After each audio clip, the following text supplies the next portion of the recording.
The letter he never sent. My name is Daniel Carr. I'm 63 years old, and 3 weeks ago I drove back into Millhaven, Oregon for the first time in 40 years. The town looked smaller than I remembered. The old hardware store on Main Street was a coffee shop now. The movie theater had been converted into a church. But the maple trees along Birch Avenue were still there, taller, thicker, the kind of old that doesn't apologize for itself. I had told myself I was coming back to sell my father's house. He passed in February, and the property had been sitting empty ever since. That was the practical reason, the reason I could say out loud. The other reason had a name. Margaret Eloise Haynes, or whatever she was called now. I had loved her when I was 22.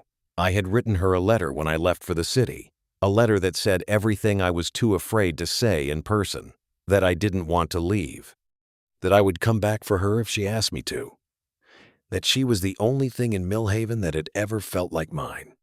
I never heard back. I spent a year waiting, then another. Then I told myself she had made her choice, and I made mine. I built a life in Portland. An architecture firm, a modest reputation, a quiet apartment with too many bookshelves, a marriage that lasted 11 years and ended without bitterness, just a slow mutual understanding that we had both wanted something the other couldn't give. I never stopped wondering about the letter. The house was on the edge of town, past the old grain elevator. I pulled into the driveway on a Tuesday afternoon and sat in the car for a moment, looking at the peeling white paint and the overgrown rose bushes along the front walk. My father had planted those roses for my mother. He had kept them trimmed until the day he couldn't lift his arms anymore. I was cutting back the worst of the overgrowth the next morning when I heard footsteps on the gravel road. I straightened up, pruning shears in hand, and turned around. She was walking, a golden retriever. Her hair had gone silver, not the apologetic gray of someone who had stopped trying, but a clean, deliberate silver that caught the morning light. She was wearing a blue linen shirt and walking with the easy confidence of someone who knew every stone on this road. She hadn't seen me yet. Then she looked up. Margaret stopped walking. The dog kept going for a moment, then doubled back to sit beside her, as if it understood. She stood at the edge of the driveway, 40 years falling between us like something physical. "Daniel," she said. "Just my name, nothing else." But the way she said it, like she was confirming something she had always suspected might happen, made my chest tighten in a way I hadn't felt since I was 22 years old. "Margaret." My voice came out steadier than I expected. "I didn't know you still lived here." "I came back," she said simply. 8 years ago, after the divorce." She looked at the house, then back at me. "I heard your father passed. I'm sorry." "Thank you." I set down the shears. "I'm just here to sort out the property, probably sell it." She nodded slowly. The dog pressed against her leg. "How long are you staying?" "I don't know yet." A pause. "The kind that has weight to it." "There's a decent diner on 4th Street now," she said at last. "If you need somewhere to eat that isn't canned soup." I almost smiled. "I might take you up on that." She gave me a small, careful nod and walked on down the road. I watched her go and then turned back to the rose bushes, my hands not entirely steady. I found out about the letter on the 3rd day. It was Margaret's neighbor, an 80-year-old woman named Ruth, who told me. We met at the post office, and when she realized who I was, something shifted in her expression, a kind of relief, like she'd been waiting a long time to put something down.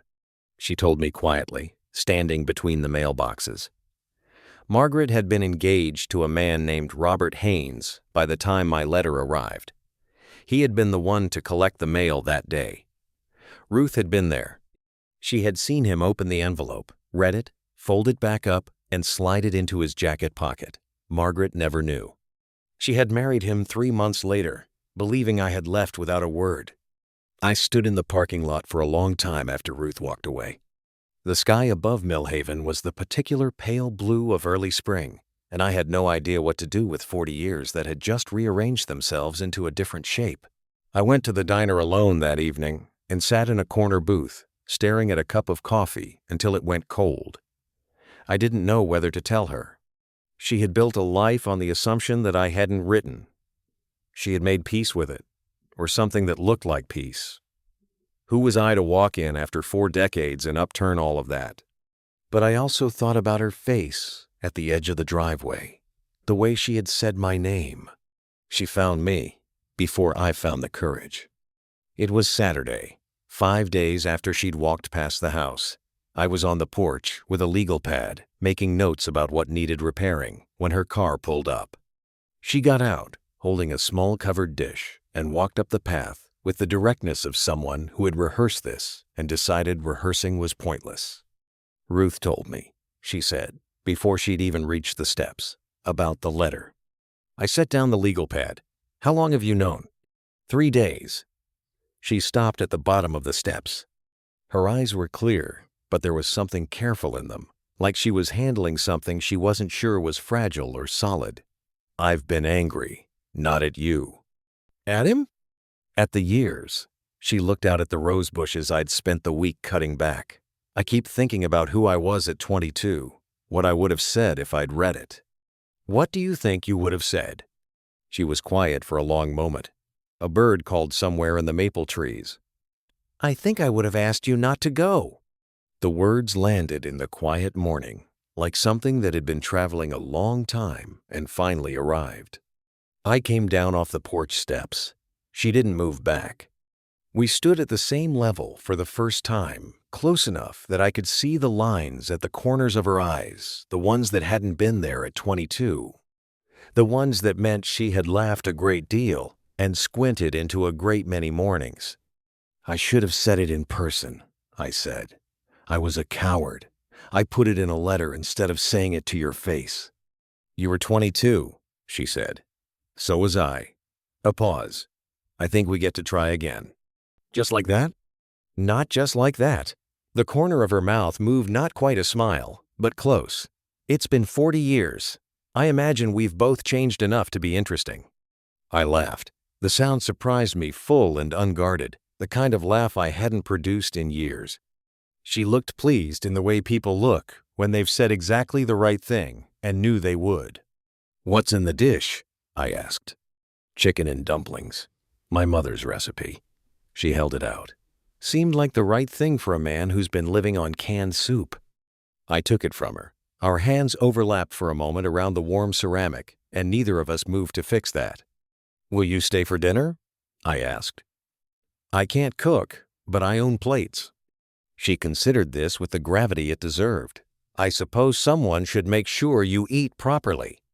We sat at my father's kitchen table as the light shifted from afternoon to evening, the chicken and dumplings between us, and we talked. Not about the letter, not about Robert, not about the 40 years. We talked about her work. She ran the town's small historical society, cataloging photographs and letters and land deeds, the kind of documents that kept the past from disappearing entirely. We talked about the houses I'd designed over 30 years, the ones I was proud of and the ones I'd compromised on. We talked about the books on my father's shelves and the dog outside and the way Millhaven had changed and hadn't.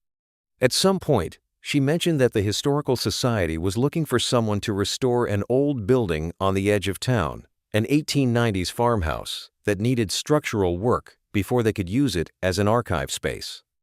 "I know something about old structures," I said. She looked at me over her coffee cup. "I know you do." I stayed in Millhaven longer than I'd planned. The farmhouse project took shape slowly, the way good things do. I learned that Margaret drank her coffee black, and that she was unreasonably competitive at cards, and that she had a habit of leaving books face down on every flat surface in her house. Spines cracked open like small surrendered birds. She learned that I still drew by hand before I drew on a screen, and that I had a weakness for bad weather, and that I was better at listening than I had been at 22. One evening in early June, we were sitting on her porch as a storm came in from the west. The air smelled like rain and cut grass. She was reading. I was watching the clouds. The dog was asleep between our chairs. "I used to wonder," she said, not looking up from her book, "whether you'd thought about me over the years." "Constantly," I said. No hesitation. She turned a page. "Good," she said quietly. Me too. The rain arrived a few minutes later, and we stayed on the porch and watched it come down, not talking, not needing to. 40 years of silence had finally found a shape we could both sit inside. I didn't sell my father's house that summer. I started fixing it instead. New roof, new windows, the rose bushes properly tended for the first time in years. Something about the work felt like an answer to a question I hadn't known how to ask.